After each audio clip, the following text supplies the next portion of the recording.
कहानी की शुरुआत साइबेरिया की एक जेल से होती है, जहां हम ढेर सारे जर्मन सोल्जर्स को लाइन से खड़ा हुआ देखते हैं। दरअसल वर्ल्ड वॉर 2 के खत्म होने के बाद बहुत से जर्मन सोल्जर्स को रूस ने कैदी बना लिया था और उनसे दिन रात कोयले की खदानों में काम करवाने लगे। हालांकि इस जेल की सिक्योरिटी कुछ खास नहीं थी, लेकिन इसके बावजूद भी कोई इस जेल से भागने की हिम्मत नहीं करता था, क्योंकि इस जेल के हर तरफ कई किलोमीटर तक सिर्फ बर्फ ही बर्फ थी और यहाँ से इंसानी बस्ती लगभग 14,000 किलोमीटर दूर थी। इसलिए अगर किसी कैदी ने सपने में भी भागने का सोचा तो साइबेरिया की जमा देने वाली ठंड में उसकी मौत बिल्कुल पक्की थी। यह जेल को जानबूझकर हजारों किलोमीटर दूर फैली हुई बर्फ के बीच में बनाया गया था, इसीलिए आज तक कोई भी कैदी यहाँ से भागना तो दूर भागने का सोच भी नहीं पाया। लेकिन वहीं इन कैदियों के बीच एक कैदी ऐसा भी था जो बहुत ही शातिर दिमाग का था और वह इस जेल से भागकर अपने परिवार के पास वापस जाना चाहता था। दरअसल इसे इस जेल में पूरे 25 साल की सजा काटनी थी और इस कैदी का नाम क्लेमन फॉयल था। हालांकि क्लेमन ऐसा बिल्कुल भी नहीं चाहता था कि उसकी आधी जिंदगी इसी जेल में बीत जाए। वो किसी भी हालत में इस जेल से भागना चाहता था। किस्मत से एक दिन क्लेमन को भागने का मौका मिला और वह एक मालगाड़ी में फौरन बैठकर इस जेल से चोरी छिपे निकल गया। अब जेल के बाहर जब उसने खुले आसमान में सितारों को देखा तो वह खुशी से झूम उठा। अभी वह कुछ ही दूर पहुंचा था, तभी उस मालगाड़ी को रोक दिया गया और जब क्लेमन ने बाहर झांका तो एक रशियन सिपाही बंदूक ताने उसके सामने खड़ा था। बदकिस्मती से क्लेमन को पकड़ लिया गया और जेल से भागने के जुर्म में उसे एक सेल में बंद कर दिया गया। उस सेल में क्लेमन को पूरे 2 दिनों तक रखा गया। आखिरकार 2 दिन बाद उसे बाहर निकाला गया और जेल का वार्डन ने उसे कहा कि तुम्हारे साथी बेसब्री से तुम्हारा इंतजार कर रहे हैं। जैसे ही क्लेमन जेल में वापस गया तो उसके साथी लाठियां और डंडे लेकर उसका इंतजार कर रहे थे। सभी कैदी क्लेमन पर बहुत गुस्सा थे, क्योंकि क्लेमन के भागने की वजह से उन सबको पिछले 2 दिनों से खाना नहीं मिला था। अब बाकी कैदियों ने क्लेमन को देखते ही उस पर लाठी डंडे बरसाने शुरू कर दिए, जिससे क्लेमन बुरी तरह से जख्मी हो गया और फिर उसे जेल के हॉस्पिटल में एडमिट करना पड़ा। इस जेल का डॉक्टर भी एक जर्मन कैदी था। होश में आते ही क्लेमन ने डॉक्टर से कहा, मैं एक बार फिर से जेल से भागना चाहता हूँ और मुझे आपकी मदद चाहिए। डॉक्टर क्लेमन का जज्बा देखकर दंग रह गया। डॉक्टर ने उसे समझाया कि इस जेल से जिंदा भाग पाना नामुमकिन है और अगर तुम किसी तरह यहाँ से निकल भी गए तो बाहर की जमा देने वाली सर्दी में वापस नहीं लौटोगे। लेकिन सच यह भी है कि यहाँ रहोगे तब भी तुम्हारी मौत पक्की है, क्योंकि तुम जिस कोयले की खानों में काम करते हो वहाँ अत्यधिक मात्रा में कार्बन है जो हवा के माध्यम से तुम्हारे शरीर में प्रवेश कर जाता है, जिससे कैंसर जैसी गंभीर बीमारियां होती है। इसी वजह से डॉक्टर ने क्लेमन को सलाह दी कि तुम्हें इस जेल से अंतिम बार निकलने का कोशिश जरूर करनी चाहिए। इसके बाद डॉक्टर ने क्लेमन को अपने सारे गर्म कपड़े, जूते और जरूरत का सारी चीजें दे दी। साथ ही उसने यह भी बताया कि रूसी सैनिक अपना भोजन रेलवे लाइन के पास छुपा कर रखते हैं। जाते जाते उसने क्लेमन को एक बंदूक भी दी ताकि वह अपनी हिफाजत कर सके। दरअसल इतना सारा सामान डॉक्टर ने इसलिए पहले से इकट्ठा किया हुआ था क्योंकि एक दिन वह खुद भी इस जेल से भागना चाहता था, लेकिन एक हफ्ते पहले उसे मालूम चला कि वह कैंसर का मरीज है और उसके पास सिर्फ 1 महीना बचा है। इसके बाद उसने क्लेमन को एक लंच बॉक्स देते हुए कहा कि अगर तुम जिंदा बचकर लौट गए तो मेरे परिवार तक ये लंच बॉक्स पहुंचा देना और कहना कि मैं नहीं रहा।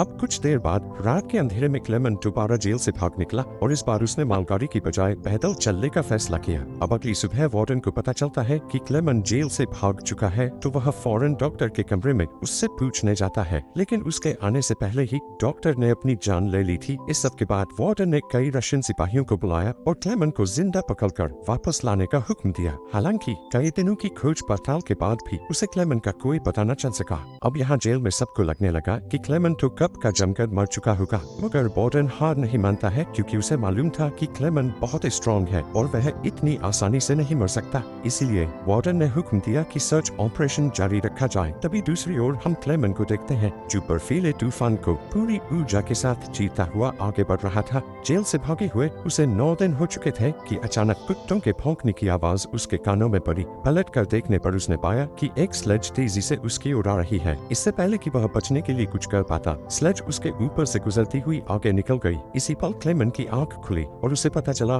कि यह सब केवल एक सपना था। दरअसल पैदल चलते चलते क्लेमन को 9 दिन बीत चुके थे और उसका सारा खाना खत्म हो गया था। भूख और थकान से उसका बुरा हाल था। आगे बढ़ना लगभग नामुमकिन लग रहा था, मगर क्लेमन ने हार नहीं मानी और जैसे तैसे चलता रहा। कुछ और दिनों बाद उसके शरीर ने भी साथ देना छोड़ दिया और वह भूख के मारे बेहोश हो गया। कई घंटे बाद जब उसे होश आया तो उसने अपने आसपास एक अजीब सी आवाज सुनी। तभी क्लेमन की नजर एक सील पर पड़ी और उसे देखते ही उसकी आंखों में चमक आ गई। उसने तुरंत अपनी बंदूक निकाली और पूरी ताकत लगाकर निशाना साधने की कोशिश की, पर थकान और कमजोरी के कारण उसका निशाना चूक गया और सील वहां से भागने लगी। कई दिनों बाद क्लेमन को जिंदा रहने की एक छोटी सी उम्मीद मिली थी, जिसे वो अपने हाथों से जाने नहीं देना चाहता था। क्लेमन तुरंत उसके पीछे भागा। जैसे ही वह गोली चलाने वाला था, सील एक चट्टान के पीछे जा छिपी। इससे पहले कि वह पानी में उतरती, क्लेमन ने अपनी आखिरी गोली चलाई और किस्मत से वह उसे लग गई। यह देख क्लेमन खुशी से झूम उठा, क्योंकि अब उसे अपने सफर में खाने की चिंता नहीं थी। कई दिनों बाद क्लेमन ने पेट भर खाना खाया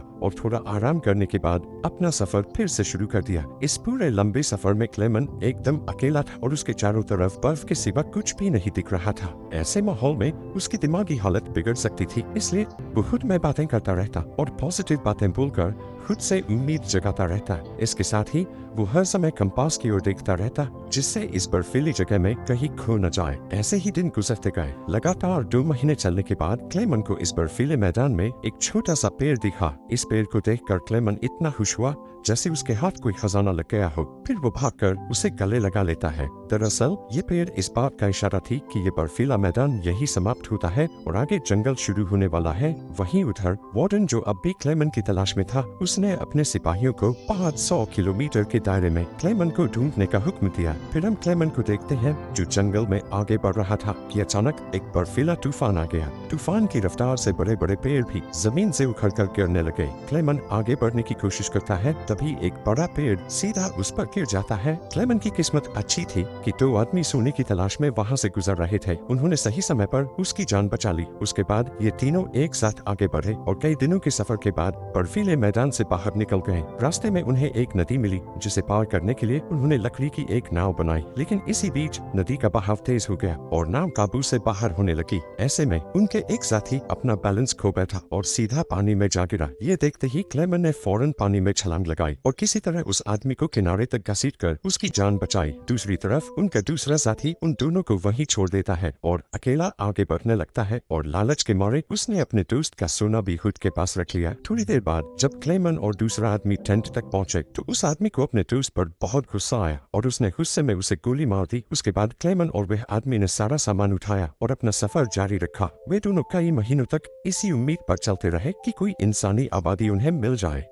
पर फिर से सर्दियों के कारण और हर तरफ के जंगल बर्फ की सफेद चादर में छिप गए। उस आदमी ने जो सामान उठाया था वह काफी भारी था, इसलिए उसे बर्फ में चलने में दिक्कत हो रही थी। ये देखकर क्लेमन ने उसका बोझ हल्का करने की कोशिश की और कहा कि कुछ देर के लिए अपना सामान उसे दे दे। लेकिन यहीं पर उस आदमी को शक हुआ कि शायद क्लेमन भी उसका सोना चुराना चाहता है, इसलिए उसने क्लेमन पर हमला कर उसे नीचे धकेल दिया, जिससे क्लेमन बेहोश हो गया। थोड़ी देर बाद जब क्लेमन को होश आया तो उसने देखा कि भेड़ियों का एक झुंड उसकी तरफ बढ़ रहा था। अपनी जान बचाने के लिए क्लेमन एक पेड़ पर चढ़ने लगा, पर चढ़ते चढ़ते एक भेड़िए ने उसका पांव पकड़ लिया। बदकिस्मती से पेड़ कमजोर निकला और बीच से टूट गया, जिससे क्लेमन नीचे गिर पड़ा। अब क्लेमन को लगा कि उसका अंत करीब है, तभी अचानक गोली चलने की आवाज आई।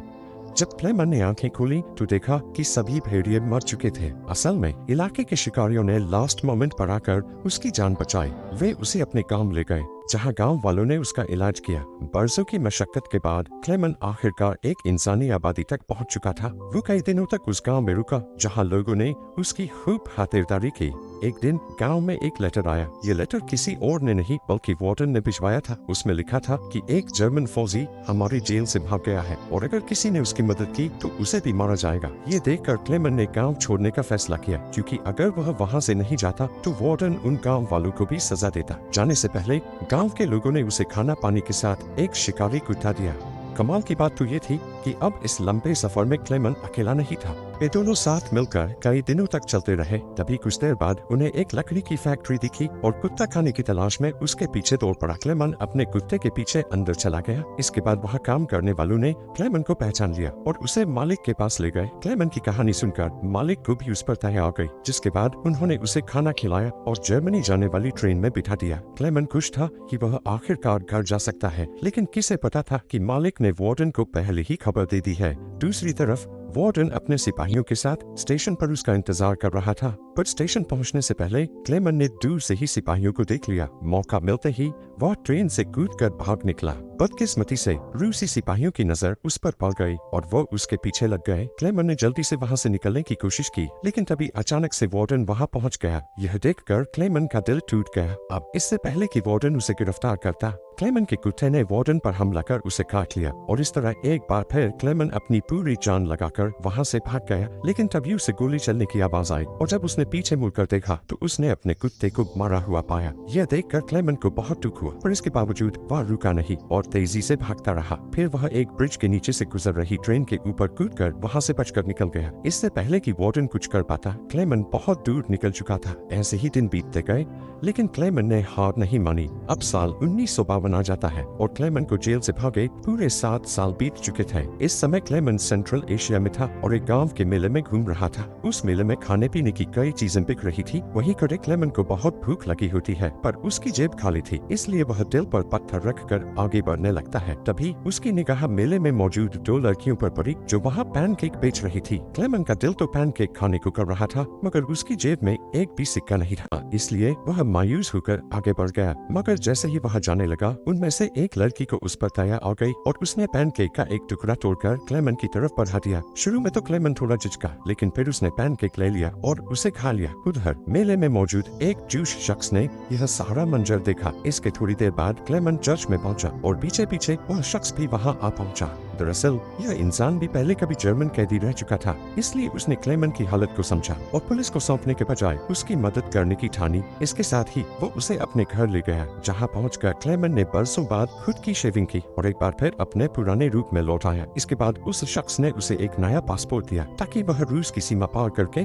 जर्मनी जा सके। अब जाने से पहले क्लेमन ने उसका आभार जताया और बॉर्डर की ओर रवाना हो गया। कुछ दिनों बाद वह रूसी सीमा तक पहुंचा और वहां खड़े सिपाही को पासपोर्ट दिखाया। यहाँ क्लेमन को डर था कि कहीं सैनिक उसे पहचान न ले या फिर उसका नकली पासपोर्ट पकड़ा न जाए, लेकिन खुशकिस्मती से सब कुछ ठीक रहा और उसे सीमा पार करने की अनुमति मिल गई। ये देखकर क्लेमन की खुशी का ठिकाना नहीं रहा और वह हंसते हंसते आगे बढ़ गया। अब जैसे ही वह पुल के आधे रास्ते पर पहुंचा, अचानक एक तेज रोशनी उसकी आंखों पर पड़ी और जब उसने आंखें खोली तो सामने वार्डन खड़ा था। उसने पीछे मुड़कर देखा तो वो अभी भी रूस की सरजमी पर खड़ा था, यानी गिरफ्तारी कभी भी हो सकती थी। उस पल क्लेमन के गले से तो आवाज ही नहीं निकली, क्योंकि उसे लगा कि उसकी बरसों की मेहनत अब बेकार चली जाएगी। मगर तभी एक ऐसा पल आया जिसकी उसे भी उम्मीद नहीं थी।